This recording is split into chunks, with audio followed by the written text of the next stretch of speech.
വലിയ അറിവില്ല. എന്നാലും ഞാൻ പറയാം, ഇപ്പം അമേരിക്കയിലും ഇംഗ്ലണ്ടിലൊക്കെ പെണ്ണുങ്ങൾക്ക് സ്വാതന്ത്ര്യം ഉണ്ട്, ഇങ്ങനെ നടക്കുന്നു, നല്ലോണം അവർ സെക്സ് റാക്കറ്റിൽ പെടുന്നു.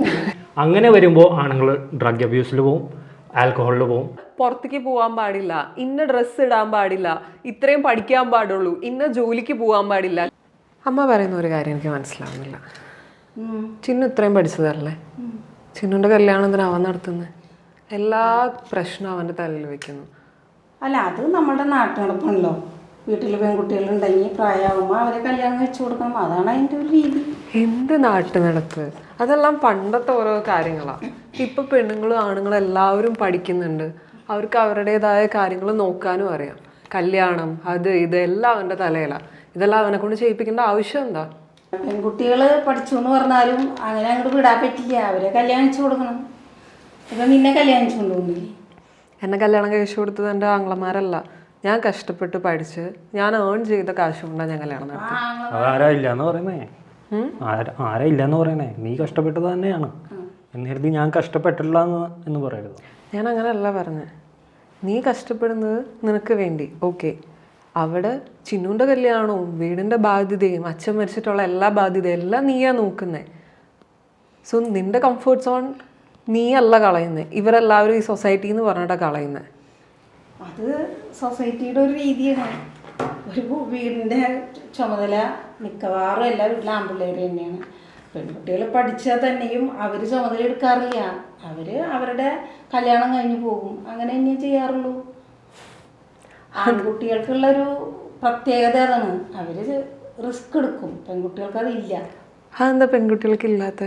അങ്ങനെയാണ് വളർന്നു വരുന്നത്. അല്ലല്ലോ, അത് കാര്യത്തിലും അങ്ങനെ. പണ്ടുള്ള ആൾക്കാർ ജോലിക്ക് പോകാറുണ്ടായിരുന്നില്ല, വീട്ടിൽ തന്നെ ഹൗസ് വൈഫായിട്ടിരിക്കുന്ന ആൾക്കാരായിരുന്നു. ഇപ്പം എല്ലാവരും അങ്ങനെയാണോ? നിന്റെ കോവർക്കിംഗ് സ്പേസിൽ എത്ര പേരുണ്ട് പെൺകുട്ടികളായിട്ട്? ഉണ്ട്, ഞാൻ ഇല്ലയെന്ന് പറയുന്നില്ലല്ലോ. പക്ഷെ പെൺകുട്ടികളെന്ന് വെച്ചാൽ പഠിക്കാൻ മാത്രമുള്ള ആൾക്കാരാണോ? അല്ലല്ല, പെൺകുട്ടികൾ പഠിക്കും ജോലി ചെയ്യാനും ഒന്നും കുഴപ്പമില്ല. പക്ഷെ അവർക്ക് ഇങ്ങനെ ആൺകുട്ടികളുടെ പോലെയുള്ള ഉത്തരവാദിത്വം എടുക്കേണ്ട ആവശ്യവും ഇല്ല, അത്രയും സ്വാതന്ത്ര്യവും ഇല്ല. അത് മനസ്സിലായിക്കോ. എല്ലാ കാര്യത്തിലും പെൺകുട്ടികൾക്ക് ഒരു റെസ്ട്രിക്ഷൻ ഉണ്ട്. ഞാനപ്പോൾ ഒരു സംശയം ചോദിച്ചോട്ടെ, ഗാന്ധിജി ആണുങ്ങൾക്ക് മാത്രമാണോ സ്വാതന്ത്ര്യം വാങ്ങിച്ചേക്കുന്നത്? ഇവിടെ ഗാന്ധിജി എവിടെ വന്നേ? നമ്മൾ നമ്മുടെ പ്രാക്ടിക്കലായിട്ടുള്ള കാര്യങ്ങൾ. പെൺകുട്ടികൾക്ക് അത്രയും സ്വാതന്ത്ര്യം ഇല്ലാന്നാ പറഞ്ഞേ. നമ്മള് വീട്ടിലെ കുടുംബകാര്യം പറയുമ്പോ രാഷ്ട്രീയം പറയണ്ട. അല്ല, ഞാൻ ഒരു കാര്യം ചോദിക്കട്ടെ ജോൺ, എൻ്റെ സ്വാതന്ത്ര്യം എൻ്റേതാ, അല്ലാതെ നിങ്ങളാരും തരേണ്ട കാര്യങ്ങളല്ല. അത് എൻ്റെ കയ്യിലുള്ളതാ ഞാൻ ജനിച്ചപ്പോൾ തൊട്ട്. അതെ അല്ലേ? അതാ ഞാൻ കംഫർട്ട് സോൺ എന്ന് പറയുന്നത്. നിനക്ക് ഒരാളുടെ അടുത്തും പെർമിഷൻ എടുക്കേണ്ട ആവശ്യമില്ല ഇവിടെ എവിടെയെങ്കിലും പോകണമെങ്കിൽ. രാത്രി ലേറ്റായിട്ട് നിനക്ക് വരാം, പക്ഷെ ഞങ്ങൾക്ക് അതൊന്നും പറ്റില്ല. എന്തുകൊണ്ടാ? ഞങ്ങളുടെ സ്വാതന്ത്ര്യം നിങ്ങളുടെ കയ്യിലായിരുന്നു. അങ്ങനെ പറയരുത്. രാത്രിയെ ഒറ്റയ്ക്ക് പെൺകുട്ടികൾക്ക് പോകാൻ പറ്റില്ല. എന്തുകൊണ്ടാ? എന്താ സംഭവിക്കാൻ നിങ്ങൾക്ക് അറിയില്ലേ? എന്താ സംഭവിക്കുന്നത്? ആൺകുട്ടികൾ മദ്യപിച്ച് നടക്കും, പെൺപിള്ളേർക്ക് അങ്ങനെ ചെയ്യാൻ പറ്റുമോ? എന്താ ചെയ്താലും? അല്ല, ചെറുപ്പം മുതൽ സ്ത്രീകൾ ഇങ്ങനെ ആയിരിക്കണം എന്ന് സൊസൈറ്റി പറയുന്നുണ്ട്. പക്ഷെ ചെറുപ്പം മുതൽ ആൺപിള്ളേർ ഇങ്ങനെ ആയിരിക്കണം എന്നും സൊസൈറ്റി പറയുന്നത്. That is also equally toxic. Of course yes. അതെ. അപ്പോൾ ആൺകുട്ടിയായിട്ട് ജീവിക്കും എന്ന് പറയുന്നത് അത്ര എളുപ്പകാര്യമൊന്നുമല്ല ആണെന്ന് ഞാൻ പറയുന്നില്ല, ഭയങ്കര. പക്ഷെ ഞാൻ ഒരു സംശയം ചോദിച്ചോട്ടെ, പെണ്ണായിട്ട് ജീവിക്കുന്ന എളുപ്പമാണോ? ഞാൻ പറയുന്നില്ല, അതല്ല വിഷയം. പെണ്ണാണോ ആണാണെന്നുള്ളത് ആൺകുട്ടികളുടെ പോലെ പെൺകുട്ടികൾക്ക് പറ്റില്ല, അതാദ്യം മനസ്സിലാക്കാം. അല്ല, ഇപ്പോൾ ഞാൻ എൻ്റെ ചെറുപ്പത്തിലെ ഒരു കാര്യങ്ങൾ പറയുകയാണെങ്കിൽ, എനിക്ക് എന്തെങ്കിലും വിഷമങ്ങളൊക്കെ വന്നപ്പോൾ ഞാൻ കരഞ്ഞിട്ടുണ്ട്. ഞാൻ കരഞ്ഞപ്പോൾ ഒക്കെ എന്നെ കളിയാക്കിയിട്ടുണ്ട് ആൾക്കാർ. അപ്പോൾ അവിടെ കൊടുക്കുന്ന മെസ്സേജ് എന്താണ്? നമ്മൾ നമ്മുടെ ഇമോഷൻസ് ഷെയർ ചെയ്യരുത്. പക്ഷെ പെൺകുട്ടികൾ കരഞ്ഞാൽ കുഴപ്പമില്ല, പെൺകുട്ടികൾക്ക് ആ ഒരു പ്രിവിലേജ് തന്നിട്ടുണ്ട്. അത് കാരണം തന്നെ പെൺകുട്ടികൾ കുറച്ചുകൂടെ ഇമോഷണലി ഹെൽത്തിയാണ്. പക്ഷെ ആൺപിള്ളേർ അങ്ങനെയല്ല. അതിൻ്റെ പ്രൂഫ് വേണോ നിനക്ക്? ഇന്ത്യയിൽ നടക്കുന്ന സൂയിസൈഡ് കേസസ് എടുത്ത് നോക്കിയാൽ മതി, അതിനകത്ത് 60% ആണുങ്ങളാണ്. ഇതിനും വലിയ എനിക്ക് പ്രൂഫ് വേണം. ഞാൻ സംശയം ചോദിക്കട്ടെ, ഇന്ത്യയിൽ നടക്കുന്ന റേപ്പ് കേസസിൽ ഏറ്റവും കൂടുതൽ വലിയ കാര്യങ്ങളല്ല പറയണ മോളെ. ഇപ്പൊ പറഞ്ഞല്ലോ, ആൺകുട്ടികൾ നടക്കുന്ന പോലെ ഒരു പെൺകുട്ടി നടന്നു നോക്കുക, അപ്പം അറിയാൻ പറ്റും എന്താണ് സംഭവിക്കുക. അമ്മ, ഞാൻ ഒരു കാര്യം പറയട്ടെ, എൻ്റെ വീട്ടിലെ ചുമതലകളെല്ലാം ചെയ്യുന്നത് ഞാനാ. എൻ്റെ അപ്പം മരിച്ചപ്പോൾ തൊട്ടിട്ടുള്ള കാര്യങ്ങളൊക്കെ ഞാനാ ചെയ്തത്. അല്ല, ജോൺ ചെയ്തതുപോലെ തന്നെ ഞാൻ ചെയ്യുന്നത്. കല്യാണത്തിന് ശേഷവും ഞാൻ ജോലി ചെയ്യുന്നുണ്ട്, എല്ലാം ഞാൻ ചെയ്യുന്നുണ്ട്. പക്ഷേ അവനുള്ള പ്രിവിലേജ് എനിക്കില്ല. എന്ത് പ്രിവിലേജ് ആണ് എനിക്ക് ഉള്ളതെന്നാണ് ഞാൻ ചോദിക്കുന്നത്. ഇപ്പൊ തന്നെ അമ്മ കേറി വന്നു, എന്നോട് കാല് മടക്കി വെക്കാൻ പറഞ്ഞു. നീ എങ്ങനെ ഇരിക്കുന്നത്? ഇതാണോ ഇത്രയും വലിയ കാര്യം? നമ്മളിവിടെ ഏറ്റവും മിനിമൽ കാര്യത്തിലാണ് ഞാൻ വരുന്നത്. ഏറ്റവും മിനിമൽ കാര്യം, ഈ വീട്ടില് ഞാൻ എങ്ങനെയാ ഇരിക്കണ്ടേ, ചിന്നു എങ്ങനെ ഇരിക്കണ്ടേ, പെണ്ണുങ്ങൾ എങ്ങനെ ഇരിക്കണ്ടേ എന്ന് എല്ലാവർക്കും ഓരോ പോയിന്റ്സ് ഉണ്ട്. അങ്ങനെ ഇരിക്കാൻ പാടില്ല, ഇങ്ങനെ ഇരിക്കണം. ആണുങ്ങൾക്ക് എന്താ അതില്ലാത്ത? ആണുങ്ങൾക്കും ഉണ്ടല്ലോ. ഏതെങ്കിലും ആണുങ്ങൾ കാല് നീട്ടിയിരിക്കുന്ന കണ്ടിട്ട് ആൺകുട്ടി അങ്ങനെ കാല് നീട്ടിയിരിക്കാൻ പാടില്ലെന്ന് ആരെങ്കിലും പറഞ്ഞിട്ടില്ല. പക്ഷെ വേറെ പല കാര്യങ്ങളും ആണുങ്ങളുടെ പറ്റി പറഞ്ഞിട്ടുണ്ട്. എന്താ ഇരിക്കുന്ന പൊസിഷനിൽ അല്ല, പെൺകുട്ടികള് ഇരിക്കുമ്പോ നമ്മൾ ഇത്തിരി അടക്കോ ഒതുക്കോ എന്നൊക്കെ പറയും. അതിപ്പോ ഇവിടെ വേറെ ആരും ഇല്ലാത്തതുകൊണ്ട് പ്രശ്നമില്ല. പക്ഷെ നമ്മൾ ഇപ്പൊ ഇങ്ങനെ ഇരുന്നു വെച്ചാല് ഇനി വേറെ ആര് വരുമ്പോഴും ഇങ്ങനെ തന്നെ ഇരിക്കും, കാല് പൊക്കി വെച്ചിരിക്കും. അത് ഒരു എന്താ ഞാനതിനെ പറയാ, അത് ശരിയല്ല എന്നാണ് ഞാൻ പഠിച്ചു വന്നിട്ടുള്ളത്. അത് നിങ്ങളുടെ ഒരു രക്ഷ കൂടിയാണത്. മറ്റുള്ളവർക്ക് മോശമായിട്ട് നിങ്ങളെ നോക്കാനോ. അതെന്താ പെണ്ണുങ്ങളെ മാത്രം മോശമായിട്ട് നോക്കുന്നേ? ആണുങ്ങള് പണ്ടൊരു പറച്ചിലുണ്ട്, ചെളി കണ്ട ചവിട്ടും, വെള്ളം കണ്ട കഴുകും. അങ്ങനെ ഒരു ലൈഫ് പെൺകുട്ടികൾക്ക് സാധിക്കുമോ? അങ്ങനെ മോൾക്ക് സാധിക്കുമോ? അങ്ങനെ രണ്ട് കൈ കൊട്ടിയാലല്ലേ ഒച്ച ഉണ്ടാവത്തുള്ളൂ. അല്ല, ഇവിടെ ഒച്ചയുടെ വിഷയമൊന്നുമില്ല. ആരിപ്പോൾ കൈകൊട്ട തന്നെ സ്വന്തം മനസ്സിനോടും ചോദിക്കേണ്ടത്. പാമ്പിള്ളേർ ചിലപ്പോൾ സഹിക്കും, അവർ പുറത്ത് പോയി ഇത്തിരി അടിക്കുക എന്തെങ്കിലുമൊക്കെ ചെയ്യും. നമ്മൾക്ക് അങ്ങനെ വള്ളു കുടിച്ചിട്ട് റോട്ടിൽ കൂടി ഇങ്ങനെ ആമ്പിള്ളേർ കാട്ടണ പോലെ നടക്കാൻ അല്ല. ഇത് എന്തുകൊണ്ടാണ് എന്തുകൊണ്ടാണ് കള്ളു കുടിക്കുന്നത്, എന്തുകൊണ്ടാണ് ഡ്രഗ് അബ്യൂസിൽ ഏർപ്പെടുന്നത്, എന്തുകൊണ്ടാണ് അവൻ്റെ ഉള്ളിലുള്ള ഇമോഷൻസ് ഷെയർ ചെയ്യാൻ പറ്റാതെ ആയിട്ടാണ്. എന്നിട്ട് ഈ സൊസൈറ്റിയാണ് നമ്മളെ പഠിപ്പിക്കുന്നത്, നിങ്ങൾ കരയരുത്, നിങ്ങൾ ഇമോഷൻസ് ഷെയർ ചെയ്യരുത്, നിങ്ങൾ എപ്പോഴും സ്ട്രോങ് ആയിട്ടിരിക്കണം. അങ്ങനെ വരുമ്പോൾ ആണുങ്ങൾ ഡ്രഗ് അബ്യൂസിൽ പോവും, ആൽക്കഹോളിൽ പോവും. ഈ ആൽക്കഹോൾ ഡ്രഗ് അബ്യൂസിലൊക്കെ പോയി കഴിഞ്ഞാൽ ഈ നേരത്തെ പറഞ്ഞ സൊസൈറ്റി തന്നെ അവരെ കുറ്റപ്പെടുത്തുകയും ചെയ്യും. ഞാൻ ഒരു കാര്യം ചോദിക്കട്ടെ, ഈ പാട്രിയാർക്കൽ സൊസൈറ്റി അല്ലേ ഇതെല്ലാം പറയുന്നത്? ഇവിടെ പാട്രിയാർക്കൽ സൊസൈറ്റി മാട്രിയാർക്കൽ സൊസൈറ്റി എന്നൊന്നുമില്ല. ഞാൻ പറഞ്ഞത് ആണുങ്ങൾക്കും നിങ്ങളെ പോലെ തന്നെ ഉള്ള ബുദ്ധിമുട്ടുകളുണ്ട്. അത് തന്നെ ഞാനും പറയുന്നേ. പക്ഷെ ആരും പറയുന്നില്ല. ആണുങ്ങളും പെണ്ണുങ്ങളും ഒരേപോലെ ഈ സൊസൈറ്റിയിൽ കുറെ പ്രശ്നങ്ങൾ അനുഭവിക്കുന്നുണ്ട്. പിന്നെ നീ റേപ്പിന്റെ കേസ് പറഞ്ഞു. ആണുങ്ങൾക്ക് എന്താ റേപ്പ് ഉണ്ടാവാറില്ല? 6 കുട്ടികളിൽ 6 റേപ്പ് കേസസിൽ ഒരാള് മെയിലാണ്. ഓക്കെ, ബാക്കി 5 പേര് ആരാ? അല്ല, ഞാൻ പറഞ്ഞത് ബാക്കി 5 പേര് ആരാ? ഞാൻ പറഞ്ഞത് 6 കുട്ടികൾ, നോർമൽ കുട്ടികളിൽ, അതിനകത്ത് ആണും പെണ്ണായിരിക്കാം. 6 കുട്ടികൾ പെണ്ണും ആയിരിക്കാന്നല്ല, 6 കുട്ടികളിൽ ഒരാളാണെങ്കിൽ ബാക്കി 5 പേരും അങ്ങനെയല്ല. ഞാൻ പറഞ്ഞത് 6 കുട്ടികളെ എടുത്തു നോക്കി കഴിഞ്ഞാൽ അതിനകത്ത് ഒരാള് മെയിൽ ആയിട്ടുള്ള സെക്ഷൽ അബ്യൂസിന്റെ ഏറെ ആയിട്ടുള്ള. ഞാനൊരു കണക്ക് പറയട്ടെ, ഏത് പെണ്ണിനോട് ചോദിക്കോ ഒരു സെക്ഷൽ അബ്യൂസിന്റെ കഥ പറയാനുണ്ടാവും. ആർക്കാണെങ്കിലും, എത്ര വലിയ പൊസിഷനിലൊക്കെയാണെങ്കിലും എത്ര ലോ പൊസിഷനിലൊക്കെ ആണെങ്കിലും ഒരു പെണ്ണിന് എന്തായാലും ഒരു സെക്ഷൽ അബ്യൂസ് ഉണ്ടാവും. ഞാൻ പറയുന്നത് ആണുങ്ങൾക്ക് പ്രശ്നമില്ല എന്നല്ല, പെണ്ണുങ്ങൾക്കും പ്രശ്നമുണ്ട്. പ്രിവിലേജില് ആണുങ്ങളെക്കാളും താഴെയാണ് പെണ്ണുങ്ങൾ. നമ്മുടെ വീടുകളിലാണെങ്കിലും ഓഫീസിലാണെങ്കിലും എല്ലായിടത്തും. മോളെ, അങ്ങനെ നീ തെറ്റിദ്ധരിച്ച് സംസാരിക്കരുത്. താഴെയല്ല, നമ്മൾ പറയുന്നത് അസാമമാണ്. ഒരമ്മയ്ക്ക് ആണായാലും പെണ്ണായാലും തുല്യ സ്നേഹമാണ്. പക്ഷെ പെൺകുട്ടികളോട് കരുതൽ കൂടുതലാണ്. ഈ പറഞ്ഞ അബ്യൂസിലൊന്നും പെൺകുട്ടികൾ ചെന്ന് പെടരുത്. അത് അവരമ്മയുടെ ഒരു ആഗ്രഹമാണ്. അപ്പോൾ അവരെല്ലാ അമ്മമാരും പെൺകുട്ടികൾക്ക് കെയറാണ് അവർക്ക് കൊടുക്കുന്നത്. അവരിങ്ങനെ ഇരുന്ന് നല്ലതായിരിക്കണം, അവർ മറ്റുള്ളവരെ കൊണ്ട് മോശം പറയരുത്. അപ്പോൾ അവർക്കൊരു നല്ലൊരു ലൈഫ് ഉണ്ടാകണം. കല്യാണം കഴിച്ചു കൊണ്ടുപോകുമ്പോൾ അവർ സുഖമായി ജീവിക്കുന്നത് വെച്ചാൽ ഈ പറയണേ. അതല്ലെങ്കിൽ ഞാൻ നേരത്തെ ചോദിച്ച പോലെ ഒരു പെൺകുട്ടി നീ നോക്ക്, മദ്യപിച്ച് റോട്ടിൽ ചൂളടിച്ച് കുഞ്ഞു ഉടുപ്പിട്ടിങ്ങനെ നടക്കണം, നീ കല്യാണം കഴിക്കുമോ കുട്ടി? അല്ല, അതല്ല ഇവിടുത്തെ പ്രശ്നം. ഞാൻ പറഞ്ഞ വിഷയമാണ്. പെൺകുട്ടികൾക്ക് ആൺകുട്ടികൾക്ക് സമമാകുന്നത് സ്നേഹം കൊണ്ടും സമ്പാദ്യം കൊണ്ടും. അച്ഛൻ്റെ അമ്മയുടെ സമ്പാദ്യങ്ങളൊക്കെ ഷെയർ ചെയ്യുന്ന ഒരേപോലെയാണ്. ഞാൻ പറയുന്നത് ഈ കെയർ ഉണ്ടല്ലോ, പെൺകുട്ടിക്ക് കിട്ടിയേക്കുന്ന ഈ കെയർ ഞങ്ങൾക്ക് കിട്ടിയിട്ടുള്ള. ഇപ്പൊ പെൺകുട്ടികൾക്ക് ഒരു രാത്രി പുറത്തേക്ക് വിടില്ല. കാരണം എന്താ? ആള് പെൺകുട്ടിയാണെന്ന് പറയും. ആൺകുട്ടികളെ വിടും പുറത്ത്, നീ എവിടെ വേണമെങ്കിലും പോക്കോ എന്ന് പറയും.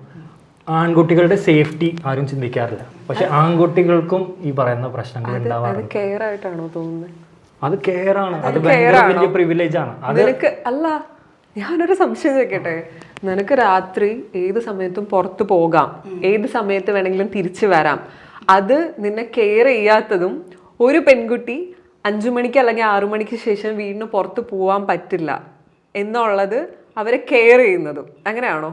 നിന്നെ കെയർ ചെയ്യാത്തോണ്ടാണ് 10 മണിക്ക് ഞാൻ കുട്ടികളുടെ കാര്യം പറഞ്ഞു. ആൺകുട്ടി പ്രിവിലേജ് അല്ല ജോൺ, അത് പ്രിവിലേജ് ആണ്. കാരണം എന്താ, ആൺകുട്ടികളും ഈ സെയിം പ്രശ്നത്തിൽ പോവാറുണ്ട്. സെക്ഷുവൽ അബ്യൂസിൽ ആണുങ്ങളും പോവാറുണ്ട്. അപ്പൊ എന്താ സെക്ഷുവൽ അബ്യൂസിൽ പോകുന്ന ആൺകുട്ടികളെ 6 മണിക്ക് ശേഷം പുറത്തേക്ക് വിടാതിരിക്കുന്നേ? അല്ല, ഇരിക്കാത്ത പെൺകുട്ടികളോ? അമ്മ പെൺകുട്ടികൾക്ക് മാത്രല്ല, ഞാൻ ഒരു കാര്യം പറയട്ടെ അമ്മനോട്. അല്ല പറയുന്നേക്ക്, പെൺകുട്ടികളെ മാത്രല്ല സെക്ഷലി അബ്യൂസ് ചെയ്യുന്നത്, ആൺകുട്ടികളെയും സെക്ഷലി അബ്യൂസ് ചെയ്യുന്നുണ്ട്. അപ്പൊ എന്തുകൊണ്ടാ കൂടുതൽ പറ്റുന്നത്? അല്ല, അത് തെറ്റിദ്ധാരണ. അതാണ് ഞാൻ പറഞ്ഞത്, അത് തെറ്റിദ്ധാരണ. കാരണം ആൺകുട്ടികളുടെ പ്രശ്നങ്ങൾ സംസാരിക്കാൻ ഇവിടെ ആരുമില്ല. ഉണ്ടെന്നല്ല, ഈക്വലി ഉണ്ട്. ദെൻ നിങ്ങൾ എന്തിനാ 6 മണിക്ക് ശേഷം പുറത്തേക്ക് പോകുന്നത്? അമ്മ പറയുന്നത് എന്നോടുള്ള കെയർ കൊണ്ടാണ്. ആൺകുട്ടികൾക്ക് അറിയില്ലല്ലോ, അവിടെയാണ് പാരന്റ്സ് ആണല്ലോ അറിയണ്ടേ, അവിടെയാണ് പാരന്റ്സിന്റെ കെയർ വരേണ്ടത്. പക്ഷെ വരാത്തത്. ഞാൻ ഒരു സംശയം ചോദിച്ചോട്ടെ, ഈ വീട്ടിൽ നിന്ന് 6 മണിക്ക് ശേഷം നിനക്ക് പുറത്തു പോകാൻ പറ്റില്ല എന്ന് പറഞ്ഞാൽ നിനക്ക് പറ്റുമോ?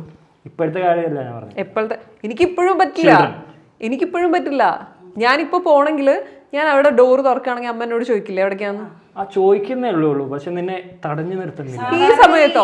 കഴിഞ്ഞ അതിനകത്തൊന്നും പോവാൻ പറ്റില്ല. അതിന്റെ പ്രശ്നമുണ്ട്. അതിന് 2 കാര്യം കൂട്ടി. നീ വിചാരിക്കുന്നതല്ല ശരിയാണ്. 3-4 ആണുങ്ങൾ വന്ന് പിടിച്ചാൽ എത്ര ആരോഗ്യമുള്ള പെണ്ണാണെങ്കിലും അവിടെ നിൽക്കും. അത് സത്യമാണോ?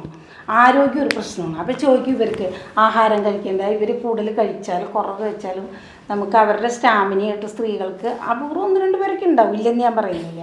സാധാരണഗതിയിൽ ഫൈറ്റ് ചെയ്ത് നിൽക്കാൻ പറ്റില്ല. ആൺപിള്ളേരാണെങ്കിൽ അത് നിൽക്കും, എങ്ങനെയെങ്കിലും അവർക്ക് നിൽക്കാൻ പറ്റും. അതുകൊണ്ടാണോ 2 വറുത്തമീൻ എക്സ്ട്രാ കൊടുക്കുന്നത്? അങ്ങനെ വിചാരിച്ചോളൂ, അത് അവർക്ക് വേണ്ടി വരും. നമ്മുടെ മോള് അല്ല, അതോട് എനിക്ക് യാതൊരു യോജിപ്പൊന്നുമില്ല. എനിക്ക് കൂടുതൽ ഭക്ഷണം തരുന്നതിൽ എനിക്ക് യാതൊരു ആവശ്യമുണ്ടെങ്കിലേ കഴിക്കുള്ളൂ. അമ്മ പറയുന്നത് ഞാൻ ഭക്ഷണം കുറവ് കഴിക്കുന്നു, ഭക്ഷണം കൂടുതൽ വരുന്നത് നീ നല്ല മസിൽമാൻ ആയിട്ട് ആൾക്കാരെ പേടിക്കാൻ വേണ്ടിട്ടാ. അല്ല, അത് എന്റെ ആപ്പറ്റൈറ്റ് കൂടുതലായതുകൊണ്ടാണ്. എനിക്ക് വിശപ്പ് കൂടുതലായതുകൊണ്ട് മാത്രമാണ് എനിക്ക് ഞാൻ കൂടുതൽ കഴിക്കുന്നത്. നിന്നെ 4 പേര് വന്ന് പിടിച്ചാൽ നിനക്ക് എല്ലാവരും ഇടിച്ചിടാൻ പറ്റും? ഇല്ല, പറ്റില്ല. 4 പേര് വന്ന് ഇടിച്ചിടാൻ പറ്റില്ല. എനിക്കും പറ്റില്ല, അവനും പറ്റും. സ്ത്രീകൾക്ക് ഒട്ടും പറ്റില്ല. അത് ചിലർക്ക് മാനസികമായിട്ട് പിടിച്ചെടുക്കാൻ പറ്റും, ചിലർക്ക് അതുമില്ല. അപ്പൊ തന്നെ ഞങ്ങൾ ബോധം കെട്ടൊക്കെ വീഴും. മനസ്സിലായോ? അപ്പൊ ഇത് എന്തിനാ റിസ്ക് എടുക്കണേന്നാണ് ഞാൻ ചോദിക്കുന്നത്. ഞാൻ ഒരു സംശയം ചോദിക്കട്ടെ അമ്മ, എന്നാ പിന്നെ ആണുങ്ങളെ പിടിച്ചിരുത്തിയാ പോരെ? ഇവര് കാരണല്ലേ ഈ പ്രശ്നം ഉണ്ടാവുന്നത്? അങ്ങനെ എല്ലാ ആണുങ്ങളെയും നമുക്ക് വീട്ടിൽ പിടിച്ചിരുത്താൻ പറ്റില്ല. എല്ലാ പെണ്ണുങ്ങളെയും പിടിച്ചിരുത്തുന്നില്ലേ? പെണ്ണുങ്ങളെ പിടിച്ചിരിക്കാൻ വെച്ചാൽ അന്ന് പഴയ കാലത്ത് ജോലിക്ക് പോകുന്നില്ല. ഇപ്പൊ ജോലിക്ക് അപൂർവമായിട്ടേ പോകുന്നുള്ളൂ. കുറച്ച് പിള്ളേർ ജോലിക്ക് പോകുന്നുണ്ട്. ഇത് പറഞ്ഞ പോലെയാണ്. ഒരു പെൺകുട്ടി പോകുമ്പോൾ അവർക്ക് കൂട്ടായിട്ട് ഒരു ആൺകുട്ടിയെ പറഞ്ഞേക്കും, വീട്ടിലുള്ള ആരെങ്കിലും. അതങ്ങനെ നടക്കുള്ളൂ. അതല്ലെന്നുണ്ടെങ്കിൽ ഞാൻ പറയട്ടെ, ഇപ്പം എനിക്ക് വലിയ അറിവില്ല, എന്നാലും ഞാൻ പറയാം. ഇപ്പം അമേരിക്കയിലും ഇംഗ്ലണ്ടിലൊക്കെ പെണ്ണുങ്ങൾക്ക് സ്വാതന്ത്ര്യമുണ്ട്, ഇങ്ങനെ നടക്കുന്നു. നല്ലോണം അവർ സെക്സ് റാക്കറ്റിൽ പെടുന്നു. അത് മനസ്സിലാക്കണം. നമ്മൾക്ക് ഒരിക്കലും അങ്ങനെ സംഭവിച്ചിട്ട് ഇന്ത്യയിൽ സെക്സ് റാക്കറ്റ് ഇല്ലേ? ഉണ്ട്. അതല്ലേ പറഞ്ഞത്, നമ്മളെവിടെയും ചെറുക്കുന്നത്. ഇന്ത്യ ഇപ്പം ഈ നമ്മുടെ നാട്ടിൽ തന്നെ പാതിരാത്രി കഴിഞ്ഞ് ഇറങ്ങിപ്പോയാൽ ഏതെങ്കിലും ഒരു കള്ളുകൂടിയാനോ അല്ലെങ്കിൽ അല്ല, അതൊന്നും നോക്കിയിട്ട് കാര്യമില്ല. കാരണം ഞാൻ ഒരു സംശയം ചോദിക്കട്ടെ, നിന്റെ മമ്മി പറയുന്നത് എന്താന്ന് വെച്ചാല്, നിന്റെ അമ്മ പറയുന്നത് വെച്ചാല് പെൺകുട്ടികൾ 6 മണിക്ക് ശേഷം പുറത്തേക്ക് പോകാൻ പാടില്ല. അതിനോട് നീ യോജിക്കുന്നുണ്ടോ? 6 മണി ഞാൻ പറയുന്നത് ആ കെയർ നിങ്ങൾക്ക് കിട്ടുന്നുണ്ട്. ആ കെയർ ഞങ്ങൾക്ക് കിട്ടാതെ പോയ പ്രശ്നമുണ്ട്. അത് കെയർ അല്ല, അത് ആക്ച്വലി ഒരു പാരന്റിന്റെ കെയർ ആണ്. അല്ല, അത് കൺട്രോളിംഗ്. സ്വാതന്ത്ര്യം തടയുന്നതാണ്. സ്വാതന്ത്ര്യമായിട്ട് അങ്ങോട്ട് ഇറങ്ങിപ്പോയി കുറച്ച്. പക്ഷെ നിങ്ങൾക്ക് ഡിസൈഡ് ചെയ്യാനുള്ള സ്വാതന്ത്ര്യം ഇപ്പൊ ഉണ്ട്. എന്റെ ഡിസിഷൻ ആണോ പാതിരാത്രി എനിക്ക് പോവാൻ പറ്റാത്ത? എന്റെ ഡിസിഷൻ പോവാൻ പറ്റാത്തതല്ല, ആ കെയർ നിങ്ങൾക്ക് കിട്ടുന്നുണ്ട്, ബാക്കി നിന്റെ ഡിസിഷൻ ആണ്. It's not care. അത് കെയർ അല്ല. അതെന്താ നിങ്ങൾക്ക് മനസ്സിലാവാത്തെന്നാ ഞാൻ ആലോചിക്കുന്നത്. ഇപ്പൊ ഒരാള് പുറത്തേക്ക് പോകാൻ പാടില്ല, ഇന്ന ഡ്രസ്സ് ഇടാൻ പാടില്ല, ഇത്രയും പഠിക്കാൻ പാടുള്ളൂ, ഇന്ന ജോലിക്ക് പോകാൻ പാടില്ല, ക്ലബിൽ പോകാൻ പാടില്ല, പബ്ബിൽ പോകാൻ പാടില്ല, സ്പോർട്സിൽ പോകാൻ പറ്റില്ല, ഇത്രയും ചെറിയ ഡ്രസ്സ് ഇടാൻ പറ്റില്ല, ഇങ്ങനെ ഉള്ളതെല്ലാം കെയറിങ് ആയിട്ടാണോ കൺട്രോളിങ് ആയിട്ടാണോ നിങ്ങൾക്ക് തോന്നുന്നത്? നോക്കൂ, ഡ്രസ്സിന്റെ ഇതിന്റെ ഒക്കെ പണ്ട് പറഞ്ഞിരുന്നു. കാരണം ഡ്രസ്സ് ഒരു പരിധി വരെ മറ്റുള്ളവരെ ആകർഷിക്കും. അപ്പൊ എന്ന് വെച്ചിട്ട് ഇവൻ ഷർട്ട് ഇല്ലാതെ നടക്കുമ്പോ ബാക്കി വല്ല പെൺപിള്ളേർ കാണുമ്പോ ആകർഷിക്കോ? പെൺപിള്ളേർ അവന്റെ മേലൊന്നും കയറുന്നുണ്ടോ? ഏതെങ്കിലും ഒരു പെൺകുട്ടി ഇവന്റെ അടുത്ത് വന്നിട്ട് അതെന്തുകൊണ്ടാ ബുദ്ധിയുള്ളത് കാരണം, ബോധമുള്ളത് കാരണം പെണ്ണുങ്ങൾക്ക്. സാധാരണ പെൺകുട്ടികൾ അങ്ങനെ ചെയ്യില്ല. മറിച്ചൊരു പെൺകുട്ടി അങ്ങനെ. അപ്പൊ എന്താ നടന്നാൽ ആണുങ്ങൾ എന്തുകൊണ്ടാ ചെയ്യുന്നത്? നിങ്ങൾ അതുകൊണ്ടാണല്ലോ നിങ്ങളോട് നടക്കരുത് അല്ല അത് എന്തുകൊണ്ടാ ചെയ്യുന്നത്? എന്തുകൊണ്ടാ ചെയ്യുന്നത്? അതാണ് ഞാൻ പറഞ്ഞത്. ഞങ്ങൾക്ക് ചെറുപ്പത്തില് ഞങ്ങളുടെ ഇമോഷൻസ് എക്സ്പ്രസ് ചെയ്യാനുള്ള ഒരു വേദി കിട്ടിയിട്ടില്ല. ഈ ഇമോഷൻസ് ഒക്കെ ഞങ്ങൾ ഉള്ളിൽ ഒതുക്കി വെച്ച് മുന്നോട്ട് പോകുമ്പോഴാണ് പലപ്പോഴും ആണുങ്ങൾക്ക് ഈ പറയുന്ന റേപ്പ് ടെൻഡൻസീസും അഗ്രഷനും ഈ കാര്യങ്ങളൊക്കെ വരുന്നത്. അപ്പോൾ സൊസൈറ്റിയുടെ പ്രശ്നമാണ് ഞാൻ കാണിക്കുന്നത്, അല്ലാതെ. സോ അപ്പം ഞാനൊരു സംശയം ചോദിച്ചോട്ടെ, നിനക്കൊരു കൊച്ചുണ്ടാവുക, നിനക്ക് ഒരു ട്വിൻസാ ഉണ്ടാവുന്നതായിരിക്കും, ഒരു ആൺകുട്ടി ഒരു പെൺകുട്ടി. നീ എന്ത് ചെയ്യും? ആൺകുട്ടീനെ എങ്ങനെ വളർത്തും? പെൺകുട്ടീനെ? ആൺകുട്ടി ഷോർട്സ് ഇട്ട് പെൺകുട്ടി ഷോർട്സ് ഇടുമ്പോൾ, കാരണം നമ്മുടെ കൾച്ചറും ഇപ്പൊ തായ്ലൻഡിലൊക്കെ ആൾക്കാർ, ഇതെല്ലാം എൻ്റെ ആഗ്രഹങ്ങൾ, എൻ്റെ ബക്കറ്റ് ലിസ്റ്റിലുള്ള കാര്യങ്ങളാ. നിന്റെ ഡെയിലി ലൈഫിൽ നീ നിസ്സാരമായിട്ട് കരുതുന്ന പല കാര്യങ്ങളും എല്ലാ ഗേൾസിൻ്റെയും ബക്കറ്റ് ലിസ്റ്റിലുള്ള കാര്യങ്ങളായിരിക്കും.